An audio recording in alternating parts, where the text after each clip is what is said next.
Chakarbhata airport को Bilasa airport का नाम दिए जाने की खबर ने खूब सुर्खियां बटोरी है।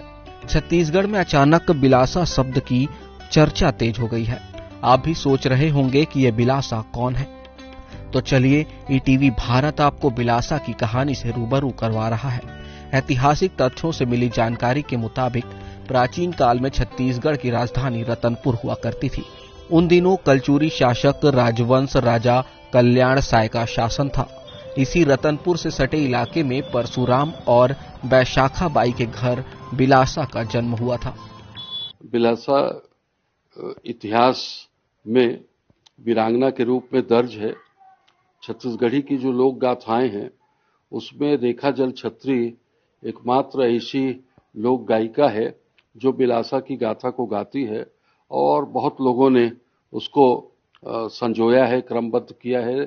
तो निश्चित रूप से इतिहास का जो ये सत्य है कि बिलासा वीरांगना थी, वह केवर्त जाति की थी।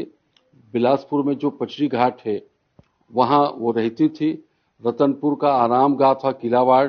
विभिन्न लोकगीतों में जहां पर बिलासा दाई का वर्णन है, वहीं विशेष करके देवार लोकगीतों में उनके जन्म से लेकर मृत्यु पर्यंत तक और जो वो वीरांगना थी और जो साहसिक अभियान उन्होंने छेड़ा और बहुत सारे उन्होंने काम किया, वो सब उस लोकगीतों में समाहित है।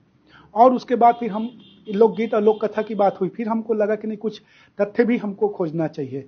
तब हम गजेटियर की ओर गए और जो 1902 की जो गजेटियर है यहाँ पर, जिसको आज प्रमाण के रूप में माना जाता है गजेटियर को, उस गजेटियर में भी हमें पता चला कि एक जगह पे बिलासपुर टाउन के बारे में लिखा गया है। उसको बसाया किसने, तो उसमें लिखा गया है फिशरमैन बिलासा, जिसके नाम से यह बिलासपुर बसा है। तो हमें फिर धीरे धीरे इस बात को पुख्ता सबूत हमें मिलने लगा। बहुत सारे साहित्यकार, लोक साहित्यकार हैं और अन्य से विधा में काम करने लोग हैं, उनसे भी हमने चर्चा किया। बिलासा जहां रहती थी उस जगह को बिलासपुर के पचरी घाट के रूप से जाना जाता है। पचरी घाट में ही बिलासा की समाधि बनी हुई है। बिलासा को लोग देवी स्वरूप पूजते भी हैं। लोक साहित्यों में बिलासा के कृतित्व का जिक्र भी मिलता है। जानकार बताते हैं कि बिलासा एक मजबूत इरादों वाली और प्रगतिशील मानसिकता वाली महिला थी। इनका हमने साल में एक बार पूजा करते थे।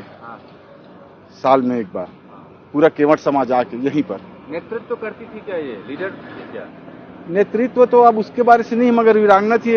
राजा लोग इसको वीरांगना के दर्जा दिए थे। अच्छा। ऐसा है। और ये शहर उसी के नाम से पड़ा? ये शहर बिलासा के नाम से है। गर्व की, बहुत गर्व की बात है। मजबूत इरादे वाली महिला थी और उस समय के जो कुरीतियां, जो इन लोगों कुरीतियां थी, उसको वो दूर करने का प्रयास जो महिलाओं के साथ कुछ अच्छे कदम उठाना चाहती थी। जो बुजुर्गों का मानना ऐसा है कि वो काफी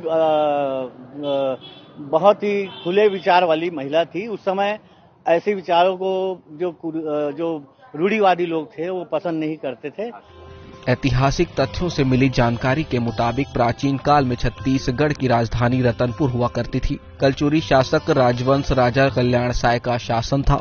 एक दिन राजा कल्याण साय अपने सैनिकों के साथ शिकार के लिए अरपा किनारे जंगल गए हुए थे। बिलासा ने यहाँ उनकी जान बचाई थी। बिलासा के साहस से खुश होकर राजा कल्याण सेन ने बिलासा का सम्मान किया था। दिल्ली के शासक मुगल बादशाह जहांगीर के पराक्रमी योद्धाओं को भी बिलासा ने मुकाबले में हराया था।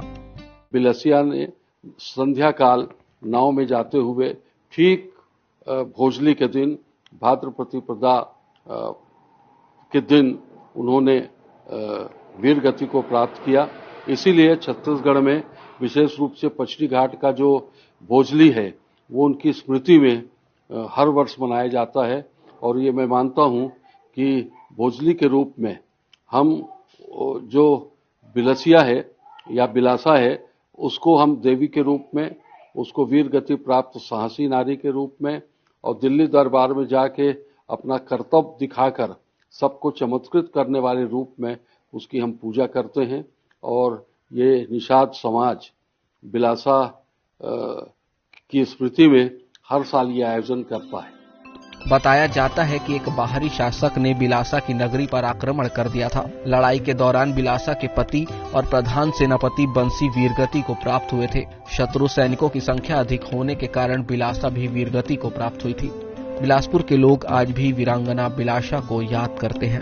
विशाल झा की रिपोर्ट, ईटीवी भारत, बिलासपुर।